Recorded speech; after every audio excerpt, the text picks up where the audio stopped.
If someone asked you, "Hey you, give me physical proof of the existence of God," what would you say? Normally people want physical, material, visible evidence for God. Do you think that exists? Of course it does.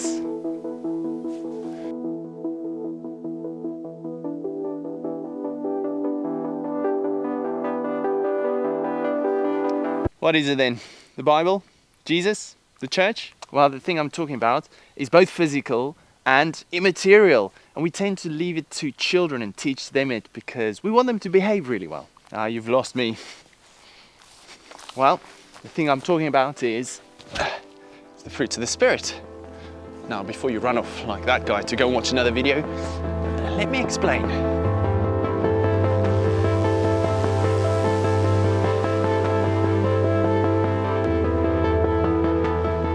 Now, the way we treat other people and our behavior and our attitude towards others, that really shows what our beliefs are. It's evidence of our belief. And so, yeah, how we behave and how we act and the way we interact with people is really important. But we then go and teach children the fruit of the Spirit, and we expect, right, children, we want you to behave really well. Here's how you should do it, and off you go. But then that suggests really to them that in order to be a good Christian person, it's about how you behave, which is the wrong way around, isn't it? It's all about our beliefs. It's our faith and our trust and our relationship in God that develops these in us, and that in turn is what affects our behavior towards others and our actions. Now, we can sometimes be quite fixated on behavior, can't we? We can really try and get the best behavior out of people. I think especially for children, which is why I'm talking about children and the fruits of the Spirit. If you look on YouTube, most of the videos on there are, when it comes to the fruits of the Spirit, they're aimed at children. And so I think in my own upbringing as well, you're taught the fruits of the Spirit, and these are good ways to behave. So it makes me think, why can we sometimes be so fixated around behavior? And I think it's to do with virtue. I have to put my hands up here. I grew up Afrikaans in a different culture and not Catholic at all, Protestant, so I'm not particularly familiar with the word virtue. So within Galatians, where we find the fruits of the Spirit, we've got two lists there. We've got vices, which is all the bad stuff, whereas the fruits of the Spirit is classed as virtues because it's good moral behavior. And I think because we see it in that sense, we then want to emulate that. We want to say, right, come on then, this is how we should live. We need to be love, joy, peace, patience, kindness, goodness, gentleness, faithfulness, and self-control. Let's go for it.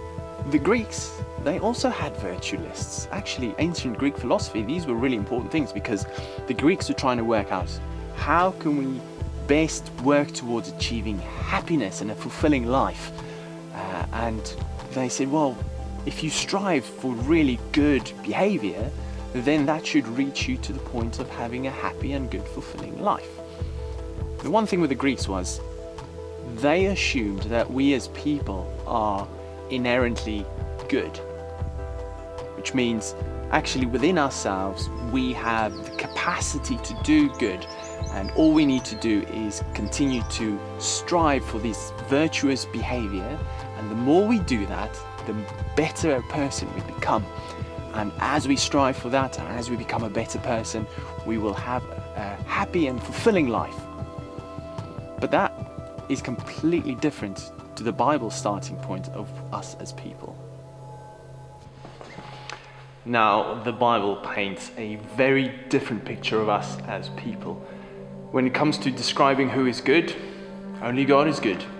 We as humans, we are inclined to doing bad. We can try our best, but in our own strength, we just do not stand a chance. We bring about death and destruction. Now, if the Greeks are correct in assuming that we as humans are inherently good and that we have within us the capacity to do good, I guess the evidence for that would be that the world should become a better place.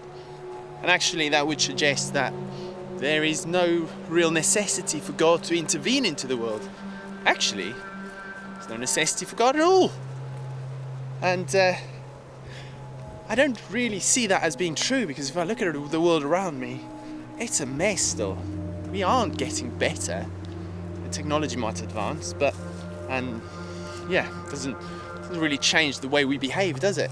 And I find that whenever I prioritize my own happiness, that tends to come at the expense of someone else's. I'm not on board with the Greeks.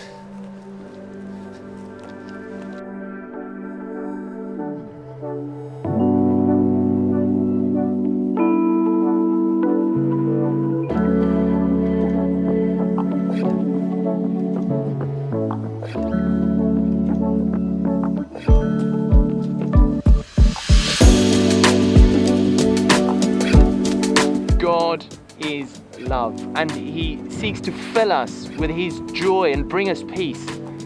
He is patient with us despite our wrongdoings, and he, through his kindness, brings us salvation because of his goodness.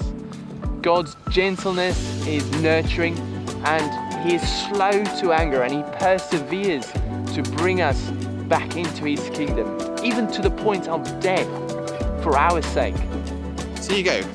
Fruits of the Spirit is the evidence of God in us, because in our own actions, in our own behavior, there's just no way we can attain to that standard. It is all God. But because of God in us, when someone asks us, hey, why are you so patient? You can say it's because of God in me. If it was up to me, I would have slapped someone a long time ago. And that's the thing, on an individual level, it's pretty amazing. But can you imagine if we do that corporately, when you see a corporate group of people filled with the Spirit of God? It's something for people to experience and engage in and be part of.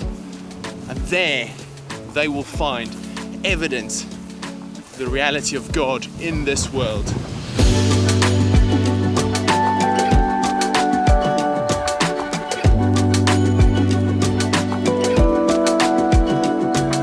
This is to kick off a series on the fruits of the Spirit, because I think we can understand so much more. This is not child's play. This is how to be a mature Christian. And the thing with the fruits of the Spirit is that it's not just for us as an individual. It has a corporate dimension to it. Actually, it is about the corporate dimension. And through the fruits of the Spirit, which presents to the world the reality of God, we find and we life and we thrive. And yeah, I think we need to understand what that looks like a lot more, so that we can identify it in our own spaces and places and the people we interact with. And it's also an opportunity to see how we can continue to mature in our faith, to truly represent God in this world that we live in. So please follow along. Yeah, if I've said anything that you think, hey, that's great, or I'm not so sure about that, you really don't know what a virtue is, let me know. And yeah, please like, subscribe, join me on this journey. And in the next one, we're going to look at love. And what's that all about?